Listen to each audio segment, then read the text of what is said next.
Olá, querido irmão, querida irmã, você que nos acompanha neste momento pelas ondas da Rádio Comunidade FM de Bom Sucesso.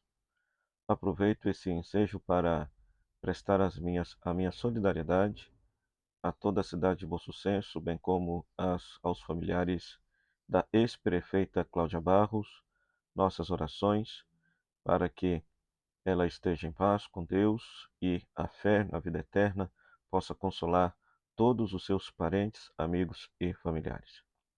Queridos amigos da Web Rádio Nossa Mãe de Birité, nossa parceira na evangelização, e você que nos acompanha nesse momento pelas ondas da Rádio Comunidade FM, pelas nossas redes sociais, seja bem-vindo ao nosso programa Pão da Palavra, no qual nós meditamos a palavra de Deus proclamada neste domingo.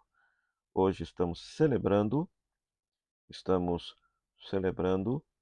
a exaltação da Santa Cruz, no lugar do 24º domingo do tempo comum.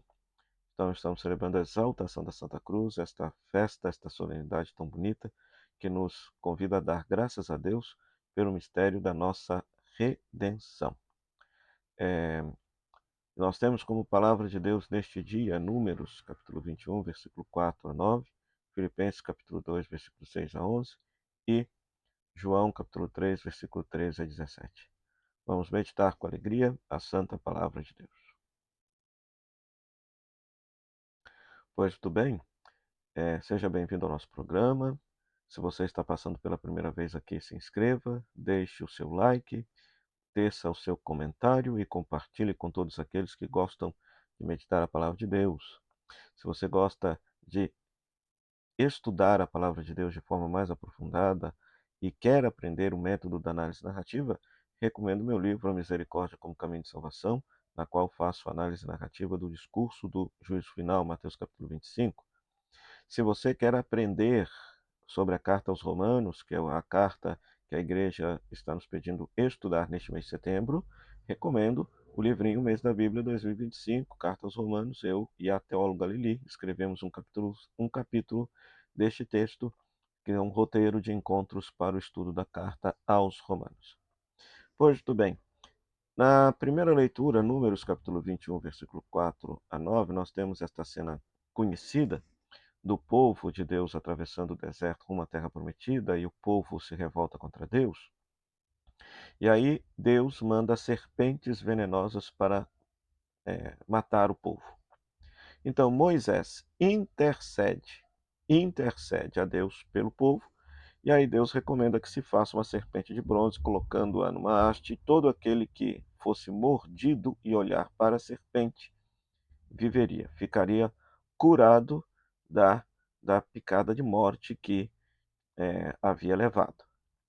Pois tudo bem, em base desta imagem, desta história, desta catequese sacerdotal que está presente no livro de Números, João vai elaborar a sua teologia comparando Jesus com a nova serpente que é suspensa no novo madeiro, que é a cruz, e todos aqueles que olharem para Jesus com piedade, com devoção, receberão a cura da pior de todas as suas enfermidades, que é a enfermidade do pecado, a doença do pecado, que traz como consequência a morte eterna. A morte eterna, né? Então, é a mesma imagem, né? Então, é muito bonito porque no Evangelho de João, que é esse capítulo 3, que é praticamente uma meditação que João faz acerca do mistério da cruz, acerca do mistério da redenção, e o coloca nos lábios de Jesus, né? Então é muito lindo quando ele fala que Deus amou tanto o mundo que deu seu Filho para que não morra todo que nele crê, mas que tenha a vida eterna. Zoé Aionom, ou seja, a própria vida de Deus. Deus deu de presente seu Filho amado para a humanidade, para que a humanidade possa, em Cristo, viver uma vida de perfeita comunhão com o próprio Deus. Que a própria vida de Deus possa se tornar a vida da humanidade. E mais, Deus não enviou seu Filho ao mundo para condenar o mundo, mas para que o mundo seja salvo por ele. Outra afirmação belíssima, belíssima, né?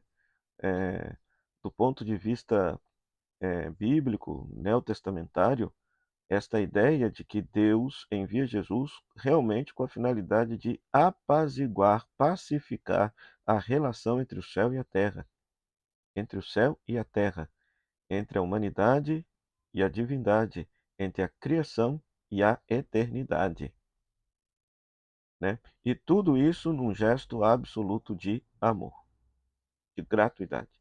Então é Deus que toma a palavra, é Deus que toma a iniciativa, por exemplo, de nos criar, é Deus que toma a iniciativa de nos salvar por pura gratuidade, bondade e amor.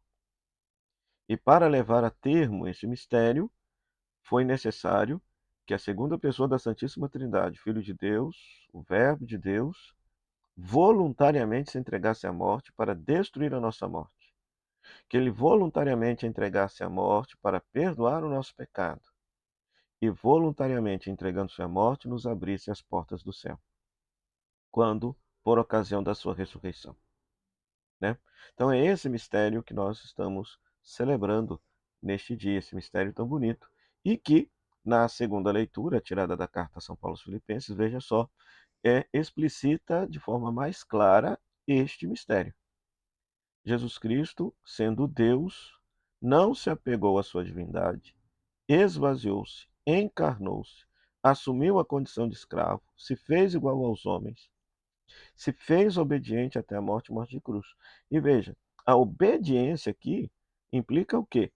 Implica que Jesus foi enviado para amar a humanidade, e Jesus amou a humanidade, amou a criação de Deus até as últimas consequências, até a morte de cruz. Por isso, Deus o exaltou no dia da sua ressurreição e ascensão e o colocou acima de tudo que existe, de tal maneira que tudo o que existe, seja no céu, na terra ou abaixo da terra, se curve diante de Jesus e proclame: Jesus é o Rei, Jesus é o Senhor, Jesus é Deus. Olha que coisa linda. Então é o chamado mistério da kenosis, o mistério do esvaziamento de Deus. Ele, em Cristo, se esvaziou da sua condição, para que depois, pela sua ressurreição, ele volte à sua condição original de plena glória divina. E isso se torna também um caminho de santidade, um caminho de santificação, um caminho de união com Deus. Se foi dessa forma que Cristo nos salvou, então também haveremos de experimentar a salvação na mesma medida em que nós nos esvaziarmos de nós mesmos, colocarmos a nossa vida a serviço dos demais, para que Deus, no fim de nossa história, nos exalte e nos coloque também na glória do céu. Na glória do céu. Então, este caminho de esvaziamento, de dedicação, de doação da própria vida, é o caminho apontado pela cruz do Senhor, pelo mistério da redenção, como o caminho da mais perfeita união com Deus, o caminho da salvação. Então, demos graças a Deus por esse amor infinito que Deus manifestou em nós em Cristo, e de forma piedosa que possamos ter realmente nas nossas casas uma imagem de Jesus crucificado, para que a gente, quando tiver consciência de ter sido infiel à sua palavra, ao seu evangelho, a gente o olhe e o contemple com profundo amor, favorecendo a nosso arrependimento, a nossa conversão, e sabendo que, mesmo não merecedores, ele haverá de nos ajudar a chegar à glória do céu, porque ele foi capaz de dar a própria vida no nosso lugar. O Senhor esteja convosco, ele está no meio de nós. Que a bênção de Deus Todo-Poderoso, ele que é Pai, Filho e Espírito Santo, desça sobre você e permaneça para sempre. Amém. Meu muito obrigado à Rádio Comunidade FM de Bom Sucesso, à Web Rádio Nossa Mãe de Birité, nossas parceiras da evangelização, e você que nos acompanha nesse momento pelas nossas redes sociais. E mais uma vez, as minhas condolências, orações, meus sentimentos aos familiares e a toda a comunidade bom sucessense pelo falecimento de nossa querida Cláudia Barros, ex-prefeita da cidade de Bom Sucesso. Que Deus te abençoe. Até o próximo programa O Pão da Palavra, se Deus quiser. Tchau, tchau.